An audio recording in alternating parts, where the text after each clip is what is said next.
Understanding the DOJ investigation into the Minnesota church protest. A significant legal and social conflict is currently unfolding in Minnesota, centered on a protest that took place inside a house of worship.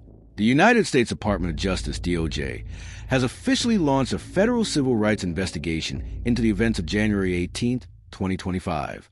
On that day, a group of protesters entered a church during its worship service to voice their opposition to federal immigration policies.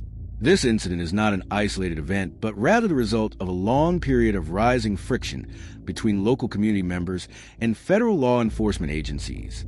To understand why this happened and why the federal government is responding so aggressively, we must look at the sequence of events leading up to the disruption.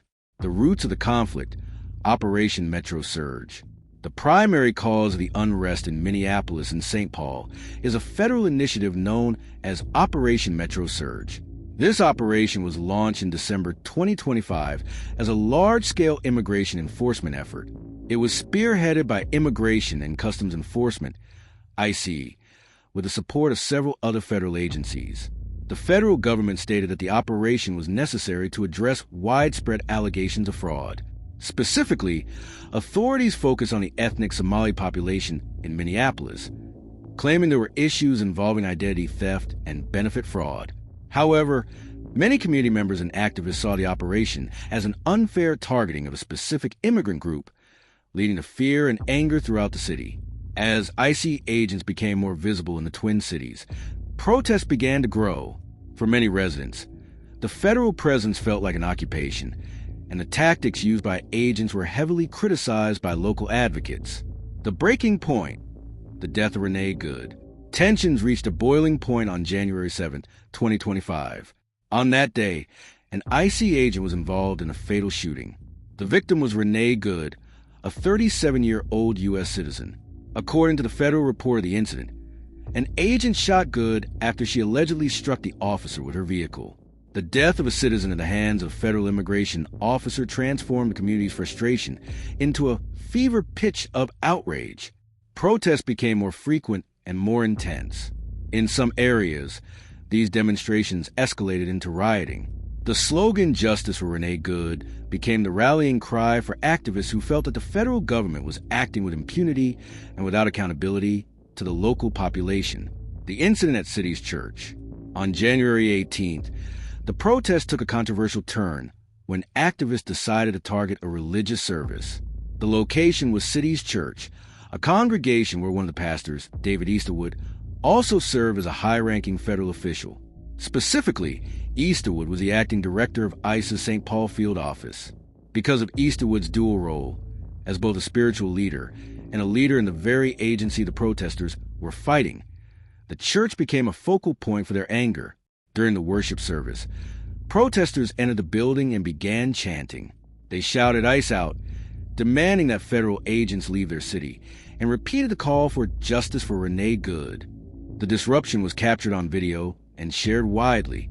A live stream of the event appeared on the Black Lives Matter Minnesota Facebook page. Additionally, Don Lemon, a former CNN journalist who has since become a YouTuber, was present and live streaming the incident to his followers. The visual of a religious service being interrupted by shouting protesters immediately drew the attention of federal officials in Washington, D.C. The legal context, the FACE Act, and civil rights. The Department of Justice's reaction was swift. Harmeet Dillon, the Assistant Attorney General leading the Office of Civil Rights, made it clear that the government viewed the church disruption as a violation of federal law. She argued that while people have the right to protest in public spaces, a house of worship is a protected space under federal criminal and civil laws. The primary legal tool being used in this investigation is the FACE Act, Freedom of Access to Clinic Entrances Act. While this law was originally passed in 1994 primarily to protect reproductive health clinics, it also contains specific protections for religious institutions. The FACE Act prohibits using force or the threat of force to interfere with someone, physically obstructing a person from entering or leaving a facility, intentionally injuring or intimidating someone who is trying to exercise their First Amendment right to religious freedom at a place of worship. By applying the FACE Act, the DOJ is signaling that they view the interruption of a church service not just as a local disturbance, but as a federal crime that deprives citizens of their civil rights. Notable arrests and charges. Following the investigation, several high-profile arrests were made. Don Lemon, the journalist, was arrested on January 29th in Los Angeles. He was charged with federal civil rights crimes related to his role in the protest and the live streaming of the event. His lawyer, Abe Lowell, noted that Lemon was released the following day without needing to pay bail. Nekema Levy Armstrong, a prominent activist and former president of the Minneapolis NAACP. Armstrong was identified by FBI Director Kash Patel as a key coordinator of the disruption. Chantal Louisa Allen and William Kelly. Both were arrested alongside Armstrong and charged with violating the FACE Act. Ian Davis Austin and Jerome D'Angelo Richardson. In early February, Attorney General Pam Bondi announced that these two additional individuals had been taken into custody for their participation in what she called a coordinated attack. The FBI and DOJ have made it clear that they are still looking for others involved, with Director Patel stating that every last individual who facilitates such activity will be caught. Political fallout and official statements. The incident has become a major talking point for the nation's top leaders, highlighting a deep divide in how the government should handle civil unrest. President Donald Trump took a hardline stance.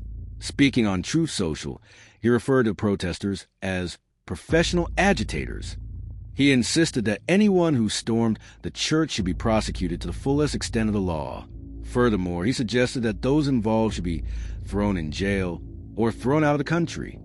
Trump also directed the DOJ to look into the roles of local Democratic politicians, suggesting they may have allowed the environment of unrest to grow. Vice President J.D. Vance echoed this sentiment during a news conference in Minneapolis. While he acknowledged the right to peaceful protest, he drew a firm line at disrupting religious services. He warned that if you go and storm a church, we're going to use every resource of the federal government to put you in prison. Attorney General Pam Bondi has reinforced this message, emphasizing a zero-tolerance policy for rioting in places of worship. Her statement suggests that the DOJ intends to use this case as a deterrent against similar protests in the future. The defense: free speech or criminal act. The defendants and their legal teams are fighting the charges vigorously. Their main argument is that the prosecution is political in nature. They contend that the activities in the church were nonviolent expressive activity and should be protected under the First Amendment. Attorneys for the protesters argue that there was no intent to stop people from worshiping or to deprive them of their rights. The goal was to initiate a public debate about the morality of immigration enforcement and how it aligns with religious values. The protest was itself an expression of the defendants' own religious and moral beliefs regarding justice and the sanctity of life, referencing the death of Renee Good. They argue that by using federal civil rights laws against protesters, the government is overreaching and attempting to silence dissent against ICE. Conclusion: the DOJ investigation into the Minnesota church protest represents a major clash between two fundamental American values: the right to free speech and protest, and the right to practice religion without interference. For the government, the case is about protecting the sanctity of worship and maintaining order against what they see as lawless agitators. For the protesters and their supporters, the case is about the right to demand accountability from federal agencies, even in the spaces where those agency leaders seek refuge. As the legal proceedings continue, the outcome will likely set a significant precedent for how the FACE Act is used and where the boundaries of expressive activity lie in the United States.